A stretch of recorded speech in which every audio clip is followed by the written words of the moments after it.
So hi guys, কি খবৰ সকলোৰে মই বৰ্ণালী আপোনালোক সকলোকে মোৰ ইউটিউব চেনেললৈ স্বাগতম জনাইছো।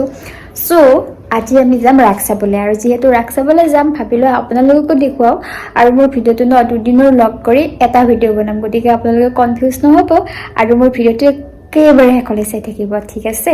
সো বেছি পলম নকৰি ভিডিওটো ষ্টাৰ্ট কৰো। হেল্ল So আজি আপোনালোকক গোটেই ৰাসখন দেখাম চাই থাকিব। সো এয়া ষ্টাৰ্টিঙত গৈ আমি দৰ্শন কৰিবলৈ পাম গণেশ বাবাৰ। ইমান ধুনীয়াকৈ গণেশ বাবাৰ মূৰ্তিটো বনাইছে। তাৰপিছত এয়া এইটো হৈছে হৰি মন্দিৰটো লাইটিঙেৰে ইমান ধুনীয়া কৰিছে তেওঁলোকে, খুব ভাল লাগিছে। তাৰপিছত এয়া ষ্টাৰ্টিঙত এইবোৰ মূৰ্তিয়ে দেখিবলৈ পাব আপোনালোকে। আৰু তাৰপিছত ইপিনে মানে চাইডৰ পিনে বনাইছে এয়া ৰাধা কৃষ্ণ গোপিনী এনেদৰে মানে বৃন্দাবন টাইপত কিবা এটা বনাইছে আৰু ধুনীয়াকৈ ওপৰৰ পৰা পানী অহা কিবা এটা বনাই দিছে, দেখিবলৈ খুব ধুনীয়া হৈছে। চাগে বৃন্দাবন টাইপত কিবা এটা বনাইছে নেকি মই ঠিক ধৰিব পৰা নাই, কিন্তু খুব ভাল লাগিছে। তাৰপিছত আমি আহিলোঁ য'ত সেৱা জনাবলৈ মন্দিৰ ভাগ বনাইছে তালৈকে আহিলোঁ আৰু তালৈকে অহাৰ সময়তো এয়া মূৰ্তি কিছুমান বনাই থৈ দিছে তেওঁলোকে। মূৰ্তি বাৰু খুব কমকৈ দিছে এইবাৰ।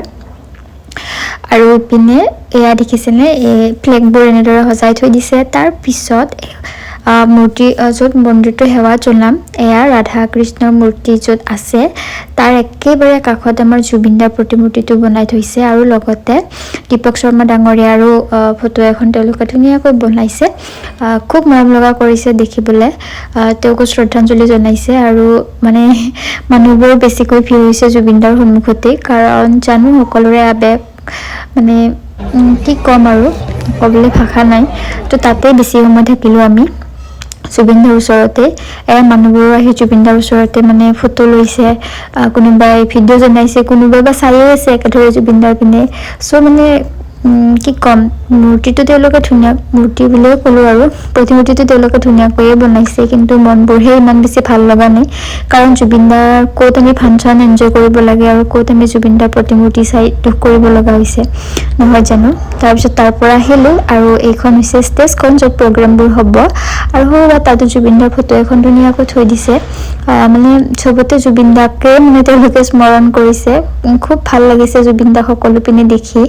আৰু মানুহবোৰ যদিনো কৈ আছে সকলোৱে যে জুবিনদাৰ কেছটো পাহৰিলে, আচলতে নহয়, মনৰ মাজত সকলোৰে মনৰ মাজত আছে জুবিনদা, আৰু জুবিনদাৰ ন্যায় পোৱাৰ বাবে সকলোৱে আশা কৰি আছে।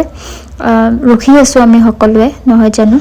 আৰু তাৰপিছত এয়া আমি গ্ৰন্থমেলাত গ'লোঁ। গ্ৰন্থমেলাৰ পৰা আহি এয়া বাণিজ্য মেলাত সোমালোঁ। বাণিজ্য মেলাতো ঢেৰ মানুহ, খুব মানুহ হৈছিলে।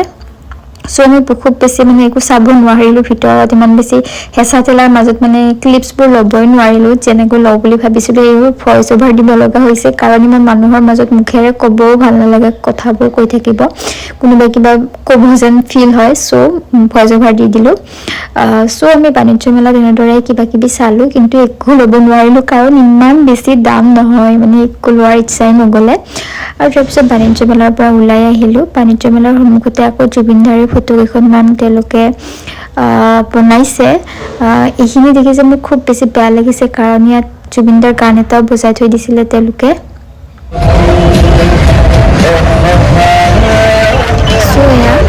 মই খুব বেছিকৈ মানে তেওঁৰ গানটোতো লগাব নোৱাৰোঁ কাৰণ কপিৰাইট লাগি যাব, সেয়েহে ভইচ অভাৰেই দি দিছোঁ। যিহেতু সকলোবোৰে গান বাজি থাকে গতিকে মানে কপিৰাইট লাগি যাব ভয় লাগে। আৰু এয়া জুবিনদাৰ কি বুলি ক'ম, জুবিন ক্ষেত্ৰ বনাইছে তেওঁলোকে। এয়া লাইটিঙেৰে গছৰ তলত তেওঁৰ ফটোকেইখন থৈ দিছে, দেখিবলৈ খুব ধুনীয়া হৈছে, কিন্তু মানে মনটো একেবাৰে ভাল লগা নাই তেনেকৈ দেখি। তাৰপিছত আহিলোঁ নলবেইৰা হাটলৈ।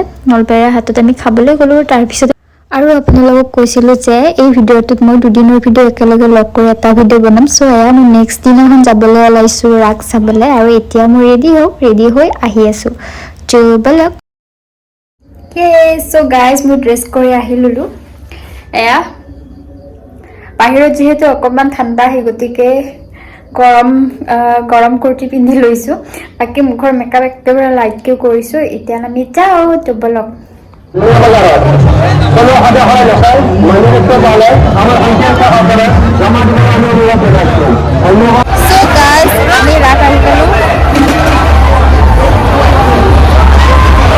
আমি ৰাস আহি পালোঁ। আহি পাই আমি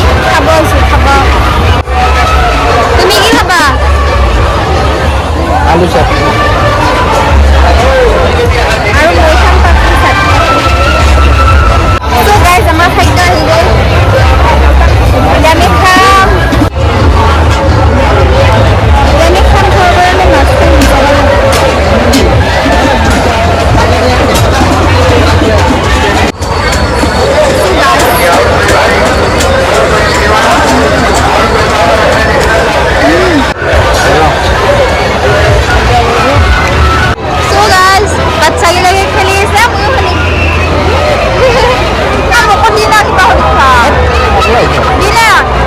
udah jadi